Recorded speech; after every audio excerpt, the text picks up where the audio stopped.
Olá! Está no ar mais um episódio do podcast do INC, um espaço para falarmos sobre saúde com profundidade, humanidade e clareza. E hoje nós vamos abordar um tema que desperta dúvidas e receios, mas que precisa ser falado com responsabilidade: tumores cerebrais. Você sabia que, apesar de pouco frequente, os tumores do sistema nervoso central são a 10ª principal causa de morte por câncer no Brasil? E que avanços nas técnicas de neurocirurgia e nos tratamentos oncológicos têm melhorado muito o prognóstico dos pacientes? Para conversar conosco hoje sobre esse assunto, nós temos dois grandes especialistas: o Dr. Alex Roman, neurocirurgião do INC, e a doutora Patrícia Pacheco, oncologista clínica pelo Hospital São Lucas da PUC, Rio Grande do Sul. Tem experiência internacional em neuro-oncologia em Boston, nos Estados Unidos, e na Suíça. E se você ou algum parente ou amigo próximo já passou por esse diagnóstico ou simplesmente quer entender mais sobre o assunto, fica aqui conosco para entender um pouquinho mais. Doutor, eu começo perguntando então, de forma simples, o que são os tumores cerebrais? Boa noite, Karina, e para quem está nos assistindo. Os tumores cerebrais, eles são formações erráticas dentro do cérebro, na verdade, né?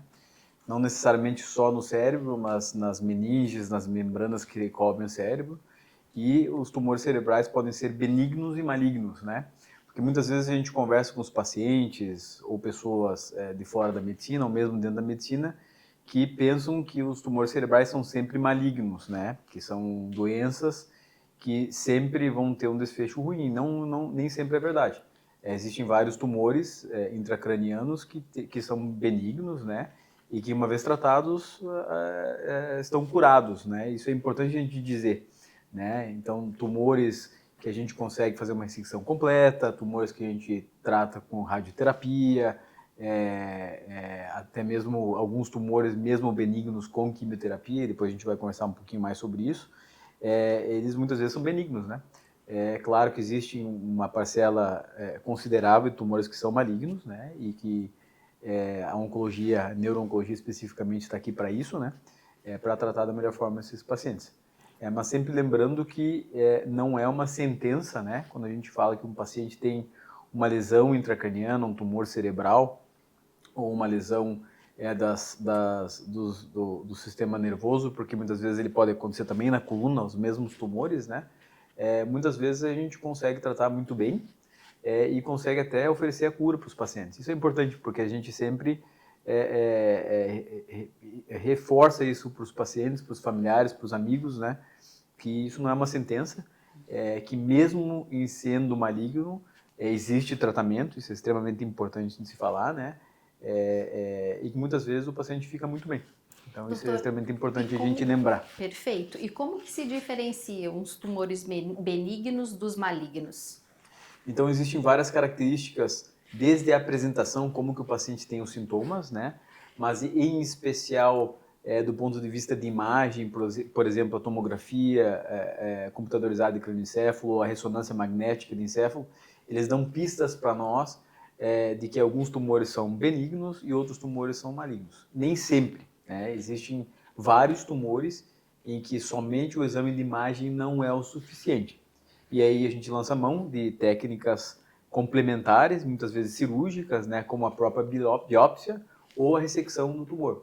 E aí sim, uma vez fazendo a biópsia, fazendo a ressecção, a gente manda aquele tecido para análise e a patologia, olhando, né, as células com o auxílio da imunistoquímica, pode nos dizer, olha, esse tumor é um tumor benigno, né, ou esse é um tumor maligno. Mesmo assim, gostaríamos que fosse tão simples dessa forma, né? Ele é benigno, maligno. Mesmo dentro dos tumores benignos, mesmo dentro dos tumores malignos, existem classes, né, de diferença dos tumores. Por exemplo, a OMS, que é a Organização Mundial da Saúde, eles classificam os tumores gliais do cérebro em quatro graus, né? Grau 1, 2, 3 e 4, em nível ascendente de gravidade. Então, um tumor grau 1 seria menos grave do que o 2, que o 3 e o 4 seria o mais grave, né? Mas ainda assim é muito simples falar isso, né, Patrícia? Porque os tumores que são grau 2 ou grau 3 não são todos iguais. Então, existem tumores grau 3, né, que às vezes se comportam de uma maneira mais benigna do que outros tumores grau 3 que se comportam de uma maneira mais maligna. Então, somente falar que o tumor é benigno ou maligno, muitas vezes para nós, principalmente para a parte neuro-oncológica, às vezes não é o suficiente. Perfeito. E quais são os sintomas mais comuns dos pacientes que chegam ao consultório e que têm um diagnóstico de um tumor cerebral? Essa é uma pergunta bem importante, né? Porque a gente atende o consultório todos os dias os pacientes que têm uma queixa muito comum, né? Que é a segunda queixa mais comum de procura médica no mundo, qual é? A dor de cabeça, né? A cefaleia. Esse é um dos sintomas, né? Mas a cefaleia é muito prevalente, ou seja, ela é muito comum, né? Eu tenho enxaqueca, eu trato enxaqueca, né? Tenho dor de cabeça muito frequente, toda semana eu tenho uma dor de cabeça, não quer dizer que eu tenho um tumor cerebral, isso é importante a gente lembrar. Mas existem algumas características que nos acendem um sinal de alerta, que isso é sempre importante lembrar, né?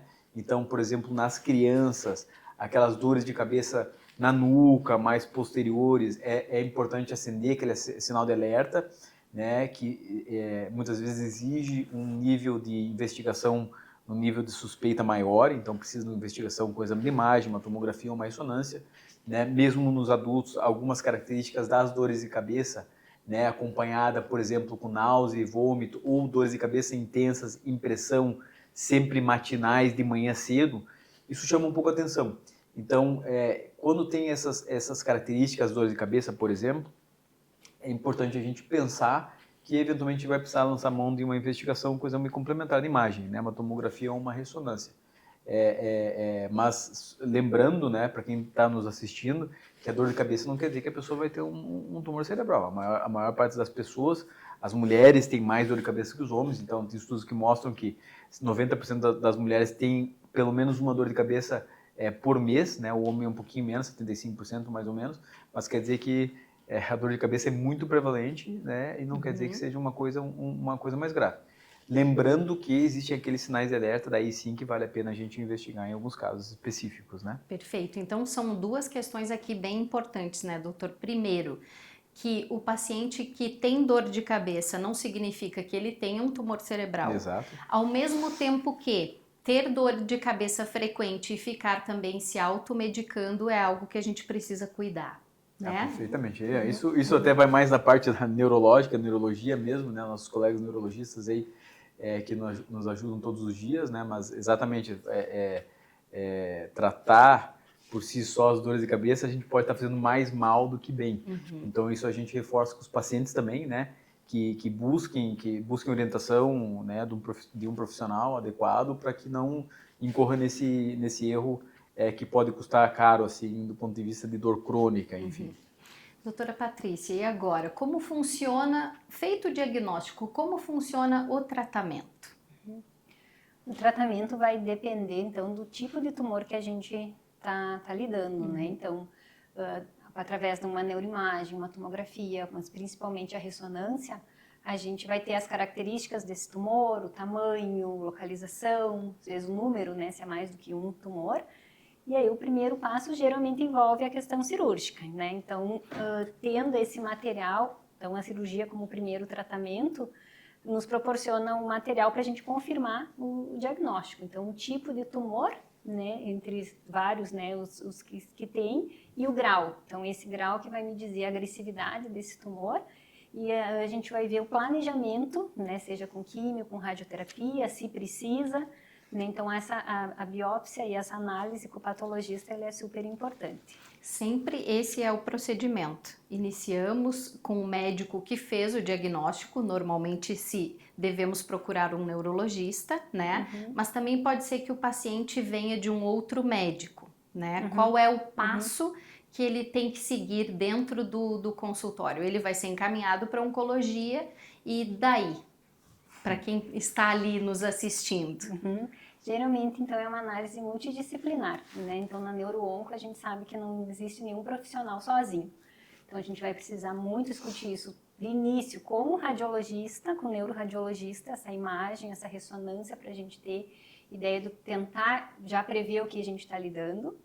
com o neurocirurgião, né, para planejar a abordagem disso, que já faz parte do tratamento, a cirurgia e a análise, proporcionar a análise desse tumor. E depois, então, o patologista entra em cena para analisar, então, esse tumor, seu grau, né, então, para a gente prever a agressividade e até alterações moleculares para a gente ter um tratamento específico depois. Então, é um conjunto. E ainda vai entrar o radio-oncologista também para a parte da radioterapia. Perfeito. Isso é muito importante que você perguntou, porque a Patrícia falou o que a gente tenta reproduzir sempre, né? E o que se faz pelo mundo. E é o caminho que não tem volta, que não é um médico que toma decisão, né? E muitas vezes quem toma decisão é o paciente ou os familiares em conjunto.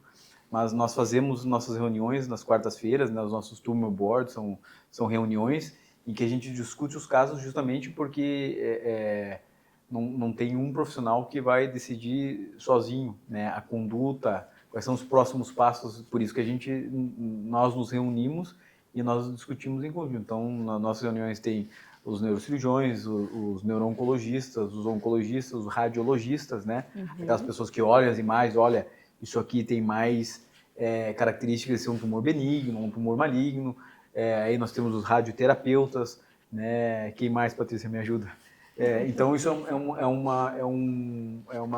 são decisões que são extremamente impactantes para o paciente e para a família. Sim. Vamos operar ou não vamos operar? Vamos fazer radioterapia ou não vamos fazer radioterapia? Vamos fazer quimioterapia? Qual quimioterapia?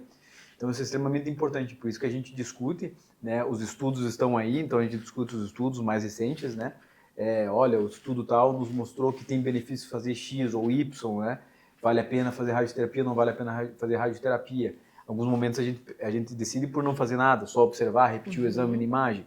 Então, isso é extremamente importante, né? E aí eu me coloco no lugar do paciente e do familiar. Eu gostaria que fizessem isso quando chegar a minha vez, que vai chegar para nós todos, alguma doença, eu quero que tomem esse tipo de decisão, em conjunto, né? Que discutam, né? Certo. Essa abordagem multidisciplinar, ela oferece muito mais segurança para o paciente certeza, também, sem sombra de né? dúvida. E até a sequência, né, às vezes, do tratamento, em operar ou depois fazer a rádio imediato ou deixar a radioterapia para depois. Então, de oferecer o tipo de tratamento e a sequência correta dele. Sim. Hoje em dia nós evoluímos muito, né, no que diz respeito a exames de imagem, até drogas, medicamentos e principalmente na questão da cirurgia, da neurocirurgia. A gente via há um tempo atrás pessoas que tinham o diagnóstico de tumor cerebral e precisavam fazer uma cirurgia extremamente invasiva. Hoje isso mudou bastante, né, doutor? Com certeza. Mudou muito, né? E algumas décadas atrás, assim, o advento das tecnologias, desde o microscópio, que foi um grande avanço, né? Na década de 70 eles começaram os primeiros microscópios, 80 evoluiu, daí realmente na década de 90 se estabeleceu como uma técnica muito bem aceita e que faz grande diferença no resultado, mas também outras técnicas que a gente utiliza no dia a dia. Por exemplo, nós lançamos mão muitas vezes da monitorização intraoperatória, né, que é monitorizar durante a cirurgia em tempo real funções do corpo, né, que são controladas pelo cérebro. Então, se a gente tem algum dano, alguma alteração reversível, a gente pode parar a cirurgia para evitar aquele desfecho que a gente não gostaria, aquele resultado ruim, né, ou pior do que nós gostaríamos. Existe também a neuronavegação, né? Hoje em dia eu explico para os pacientes que é como se fosse um GPS, né? Então a gente faz uma imagem pré-operatória, né? E durante a cirurgia a gente, através de um probe, né? De uma seta que a gente utiliza, a gente consegue saber exatamente onde nós estamos no cérebro. Isso é extremamente importante porque quando a gente opera o cérebro, às vezes 2, 3 milímetros de ressecção, às vezes é demais para o paciente, né? Então a gente pode trazer sequelas irreversíveis. Então a utilização dessas tecnologias mudou muito o resultado, né? Existem tumores benignos, por exemplo, né? O schwannoma vestibular.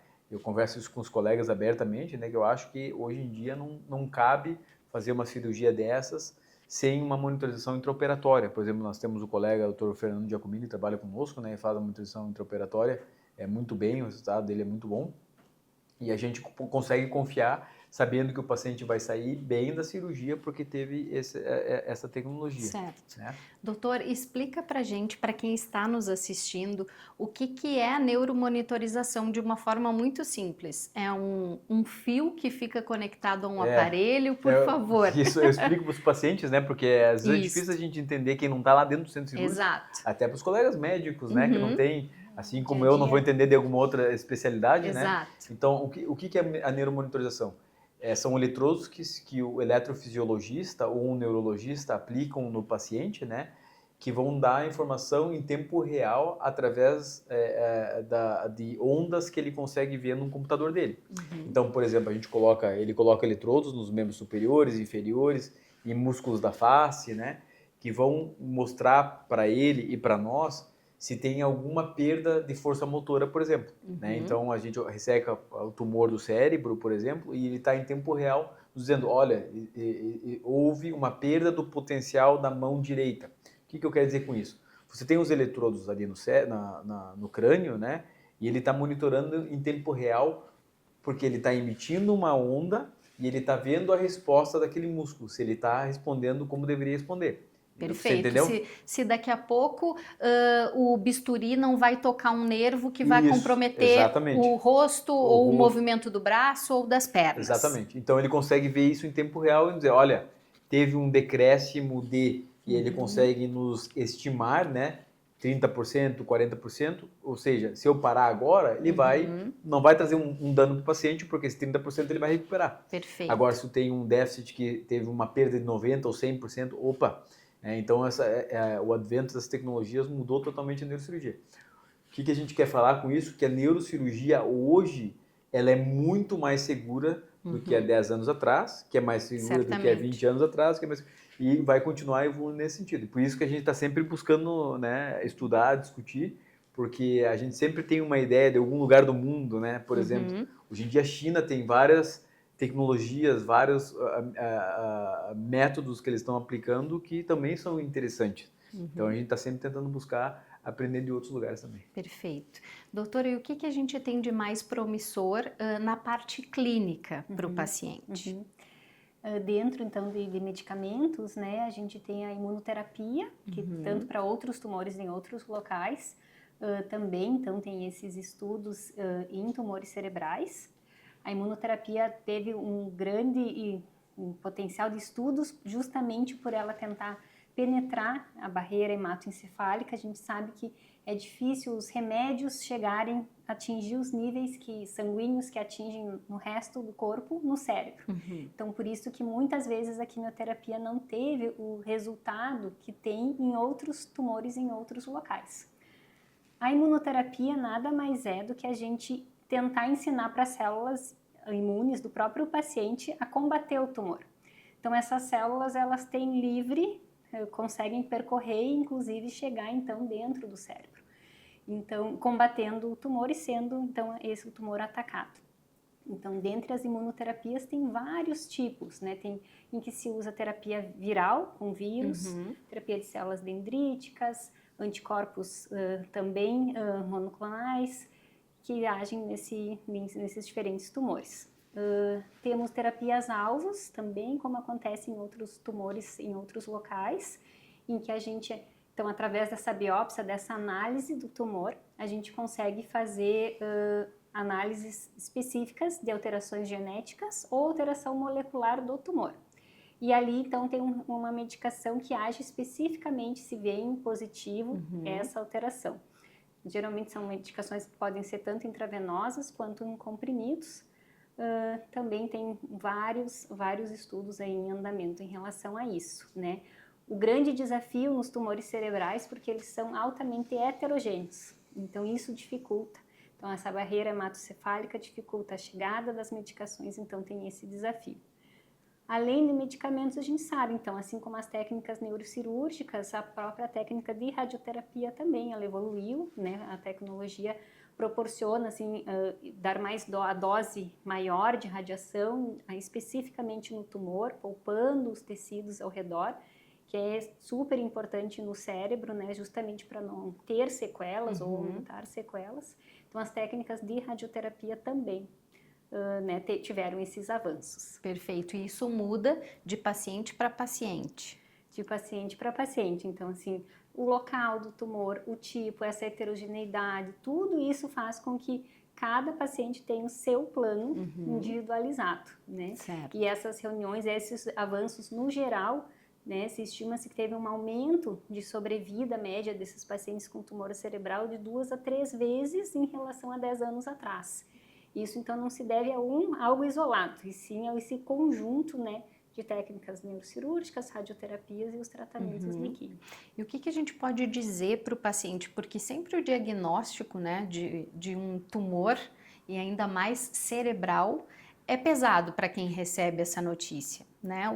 Que recado a gente pode dar para quem está nos assistindo? A gente falou que tem muitos recursos, que a tecnologia avançou bastante, mas tem alguma forma da gente tranquilizar essas pessoas? Eu acho que é importante frisar aquilo que a gente já conversou, né? Que, primeiro, nem todo tumor cerebral ele é maligno, ele não é uma sentença. Dificilmente a gente não consiga oferecer algum tratamento para o paciente, existem casos, né? Mas é muito raro, assim, a gente ter, olha, não tem o que nós fazermos, né? Então, eu diria que 98, 99% dos casos a gente tem muitas técnicas para oferecer, desde cirurgia, radioterapia, radiocirurgia, tratamento oncológico com quimioterapia. Então, é muito difícil não ter o que fazer. Sempre vai ter alguma coisa a ser feita, ou seja cirurgia para ressecção do tumor, ou biópsia, né, e aí fazer um tratamento guiado. Mas o que eu quero reiterar, que eu quero repetir, é que não é uma sentença, né? É um diagnóstico e que a gente tem várias, felizmente, no nosso arsenal para lutar contra o tumor cerebral. Ele melhorou, ele aumentou muito, mas mais do que ter aumentado, ele melhorou muito. Eu acho que isso que a Patrícia falou, a doutora Patrícia falou, é extremamente importante, que há 10 anos atrás, né, nós tínhamos alguns diagnósticos em que a sobrevida era X, né? Não vou falar o tempo aqui, porque é muito variável, né? E às vezes o paciente nos pergunta isso. Eu trabalhei num local onde tinha uma característica bem importante, que os pacientes me perguntavam as porcentagens das complicações de sobrevida, tempo de sobrevida, e aí a resposta é sempre a mesma. Olha, existem dados na literatura, né? Os estudos mostram dados, tem informação, mas cada paciente é uma história, é um livro diferente. Então, a gente não tem como dizer assim para o paciente tempo, né? Isso é muito variável e a gente tem visto uma melhora assim do desfecho, desde o paciente viver muito bem, que eu acho que é mais importante do que somente viver por muito tempo. Exato. Né? Os pacientes vivem muito mais e com muito melhor qualidade de vida. Doutora, algum esclarecimento final, algum recado especial para a gente falar sobre esse assunto? Eu acredito que o paciente e a família devem confiar muito na equipe. Né? Então, o paciente oncológico como um todo, assim, eu brinco que ele é bombardeado, às vezes, né, por outros familiares, amigos, conhecidos, que sempre têm, às vezes, alguma opinião, algum outro caso para falar, né, para contar e comparar. E isso que a gente explicou, assim, cada paciente, ele tem o seu plano, ele é único, ele tem as suas características de tumor, seja tamanho, local, tipo, tratamentos, outras doenças. Então, e confiar na equipe ajuda a não ter, né, essas dificuldades, assim. Então, ter essa equipe com neurocirurgião, com oncologista, né, com radioterapeuta, saber que é um time que está por trás para defender o melhor para ele, né? Então, isso é bem importante. Perfeito, porque normalmente o paciente também, quando tem o diagnóstico, ele vai atrás de informações e às vezes busca isso em veículos que daqui a pouco não tem uma credibilidade e acaba ficando preocupado, né? Exato. Então, não vai ser algo único, um remédio único, algo, né? Às vezes a alimentação a gente vê muito também, começam a cortar, começa a interferir, prejudicar muito aquele dia a dia do paciente. Então, conversa, tragam essas dúvidas, a gente sempre explica o que lê, o que alguém fala, a gente vai atrás, procura junto, mas ter essa confiança é fundamental. Perfeito. Eu gostaria de agradecer a presença de vocês aqui e se você gostou do nosso conteúdo, compartilhe com quem precisa saber mais sobre o assunto e também siga o INC nas redes sociais. Até o próximo episódio!